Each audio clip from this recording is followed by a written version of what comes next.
Integrated circuit का use किस तरीके से किया जाता है उसके बारे में स्टडी करते थे। तो स्टडी करते वक्त जैसे ही हम क्या करते हैं, सब्जी बनाने के लिए हमको किसकी जरूरत पड़ती है, गैस की।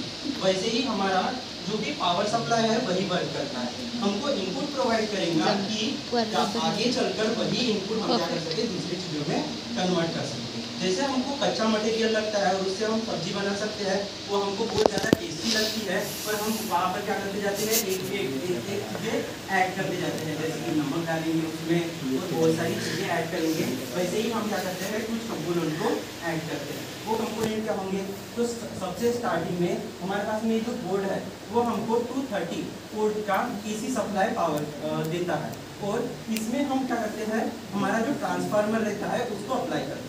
तो ये जो ट्रांसफार्मर को अप्लाई करेंगे उसके बाद में वो जो ट्रांसफार्मर है वो 5 वोल्ट में हमको कन्वर्ट करके दे देगा। अभी ये 5 वोल्ट जो मिलेगा वो हमको वो एसी में मिलने वाला है, डीसी में मिलने वाला नहीं है। बट हमको जब भी ये छोटे छोटे सर्किट रन करना पड़ेगा तो हमको डीसी पावर सप्लाई की जरूरत पड़ेगी। एसी में क्या होता है, अल्टरनेटिंग सर्किट मिलती है, यानी कि एक मिलेंगी पॉजिटिव तो दूसरी निगेटिव टर्मिनल मिलती है, निगेटिव सर्किट मिलती है। तो इसको हमको क्या करना है, अल्टरनेटिंग करना है, जिससे कि फ्लक्चुएशन से हम रोक पाए और डायरेक्ट सप्लाई हमारे सर्किट तक के पहुंच पाए, और वो क्या रहेगा, डीसी में रहेगा। जिसके लिए हम पावर सप्लाई को बनाएंगे। पावर सप्लाई बनाते समय हमारे पास में क्या है, पहले तो हमने ट्रांसफार्मर का यूज किया, देखा कि वो क्या करेगा, 5 एसी में कन्वर्ट कर देगा। उसके बाद में हम क्या करते हैं, डायोड का अगर यूज करना चाहे तो डायोड क्या करता है, हमारा एसी से कन्वर्ट कर देता है डीसी में। बट यहाँ पर क्या हो सकता है, हम सिंगल डायोड का यूज कर सकते हैं, 2 डायोड का यूज कर सकते हैं, या फिर 4 डायोड का यूज करेंगे। तो अगर 1 डायोड का यूज करते हैं तो हमको सिंगल वेव मिलेगी, और 2 वेव में यहाँ से ऐसी एक वेव मिलेगी, उसके बाद में ये कुछ गैप रहेंगी और उसके बाद में और एक वेव मिलेगी। इस तरीके से कुछ मिल सकता है। बट अगर हम क्या कर सकते हैं, अगर हमने 4 बिट का रेक्टिफायर को यूज कर रहे हैं और डायोड को मिक्स करके ब्रिज बना दिए, तो हमको यही वेव क्या मिलेगी, यहाँ पर अल्टरनेटिंग जो करंट रहेगा वो रेगुलर रहेगा। बट इसके बाद भी कुछ फ्लक्चुएशन यहाँ पर शो होंगी, और ये फ्लक्चुएशंस को हटाने के लिए हमारे पास में यूज करते हैं हम कैपेसिटर का, और उसके बाद में हम यूज करते हैं रेगुलेटेड सप्लाई ऑफ 7805।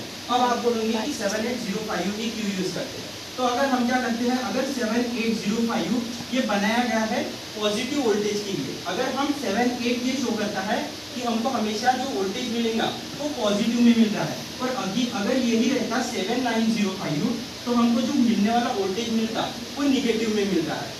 05 शो कर रहा है 5 वोल्ट का सप्लाई, अगर इसके जगह पर ही हमने 06 लिया रहता तो 6 वोल्ट का सप्लाई मिला रहता। तो यहाँ तक कि हमने देखा कि हम जब पावर सप्लाई प्रोवाइड कर रहे हैं तो 5 वोल्ट के डीसी में हम पावर सप्लाई को पहुंचा रहे हैं।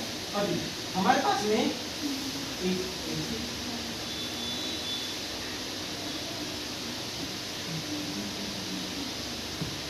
ये हमारे पास में 7486 की एक आईसी है, जिसका मेनली वर्क है कि हमको क्या करे, एक्सॉर गेट। हम जब 2 इनपुट देते हैं मींस 0 एंड 1, जिसको हम लो और हाई भी बुला सकते हैं, या फिर पॉजिटिव और निगेटिव भी बुला सकते हैं, उसी को क्या करता है एक एक्सॉर गेट में। ऐसे ही ये 4 एक्सॉर गेट में हमको आउटपुट देता है। इन्हीं आउटपुट का यूज करेंगे हम एज द इनपुट ऑफ 7483, ताकि हम क्या कर सके, एडिशन और सब्ट्रैक्शन कर सके। बाद में हम क्या कर सकते हैं, इन्हीं 4 एक्सॉर गेट को ज्वाइन कर सकते हैं और कैरी निकाल सकते हैं। अभी इस आईसी का काम क्या है, तो इस आईसी का काम है हमको डायरेक्टली हम क्या कर सकते हैं, हमारे एक्सपेरिमेंट का नाम है सब्ट्रैक्शन एंड एडिशन, इन दोनों आईसी को यूज करके। तो एडिशन भी होना चाहिए और सब्ट्रैक्शन भी होना चाहिए। तो जब भी हमको एडिशन प्रोवाइड करनी रहेगी तो हम क्या करेंगे, वो कैरी को पुट कर देंगे हमारे 1 में, और अगर हमको एडिशन करनी रहेगी तो हम 0 में प्रोवाइड करेंगे, ताकि वो क्या कर सके, अगर क्या कर रहे हैं हम 0 में प्रोवाइड कर रहे हैं तो ये क्या होता है, हमारे इनपुट को कोई भी फर्क नहीं पड़ता। जैसे कि हम 1 प्रोवाइड करेंगे और हमारा कैरी रहेगा 0 में, तो ये हमको देगा इनपुट एज अ 1। बट अब वही कैरी को हम 0 की जगह पर 1 में पुट करते हैं, तो ये हमारे जो भी ये रहेगा इनपुट उसको रिवर्स कर देगा, यानी कि 1 का 0 कर देगा। इस तरीके से हम आगे बढ़ेंगे और यहाँ से हमने क्या किया, ये जो हमारे इनपुट थे वो ज्वाइंट कर दिए और ये जो 13 नंबर का इनपुट दिख रहा है, ये 11 नंबर का जो इनपुट दिख रहा है आपको, यही ये सबको ज्वाइंट करके हमने इसके पिन नंबर 13 में ऐड कर दिया। अभी ये हमारे को वर्क करता है एज अ कैरी, और ये कैरी की तरह वर्क करेगा। और हम क्या करेंगे, अभी अलग अलग इनपुट देकर देखेंगे और अपना पावर सप्लाई सामने बढ़ते रहेगा और ये काम करेगा बस एडिशन का। एडिशन हम इसी से क्यों कर रहे हैं, हम सिंपल भी तो एडिशन कर सकते हैं, एज लाइक हमको भी पता है 1 + 2 = 3 होता है और 5 + 6 = 11 होता है।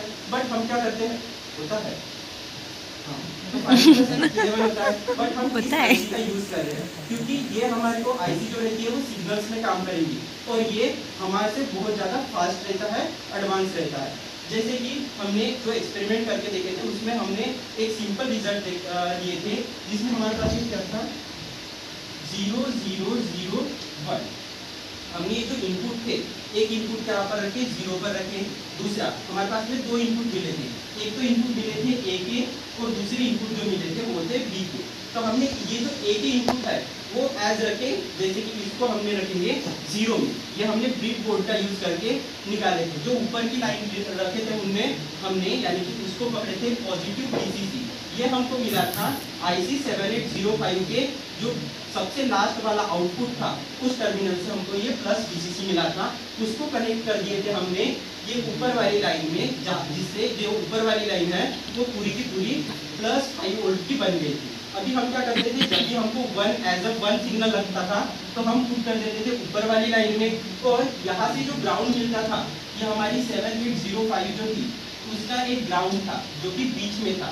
इस टर्मिनल को हमने ज्वाइन कर दिया था ब्रीड बोर्ड के नीचे वाली लाइन से, तो हमको क्या मिलता था, यहाँ पर ग्राउंड में मतलब 0 मिलता था।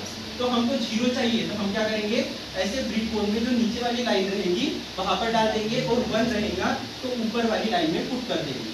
तो हमको 0 लगता था तो हम यहाँ पर डाल देंगे और यहाँ पर पुट कर देंगे, यहाँ पर ऐसे 3 सिग्नल हमने कहाँ पर पुट किए 0 में। उसके बाद वाला सिग्नल हमने पुट कर दिया इस 1 में। अभी जो नीचे वाली लाइन थी हमको B सिग्नल भी मिले थे, वहाँ से ही यहाँ पर हमारी जो ये आईसी थी वो 16 वोल्ट की थी, 16 बीट की थी, यानी कि वहाँ पर 16 टर्मिनल थे, 16 पिन की थी, सॉरी बीट नहीं 16 पिन की थी, जिसमें से हमने कैटेगराइज किया था as a input A1 B1 A2 B2 इस तरीके से। तो हमने इसको पुट किया 0 0 0 1 और उसके बाद में हमने ऐड किया रखे थे 0 0 1 0। तो हमको क्या मिला आउटपुट में, जो हमारा जो फर्स्ट एलईडी था वो ग्लो नहीं हुआ था, सेकेंड एलईडी भी जो था वो ग्लो नहीं हुआ था, पर हमारा थर्ड और फोर्थ नंबर का एलईडी ग्लो हो चुका था। तो इससे हम देख सकते हैं कि फर्स्ट का आया 1 और सेकेंड का आया 1, तो इससे मतलब क्या हो गया, ये हमारे बाइनरी लैंग्वेज में कहलाते हैं हम 3। जैसे इसकी वैल्यू रहती है 2, इसकी वैल्यू 1, तो 2 + 1 3। तो इस तरीके से हमने सक्सेसफुली पावर सप्लाई बना लिए थे, और बट हमारा पावर सप्लाई कुछ वो जो आईसी थी उसके एक टर्मिनल वर्क नहीं कर रहा था, जिसकी वजह से वो अभी वर्क नहीं कर रहा है, बट वो वर्क हो गया। Thank you.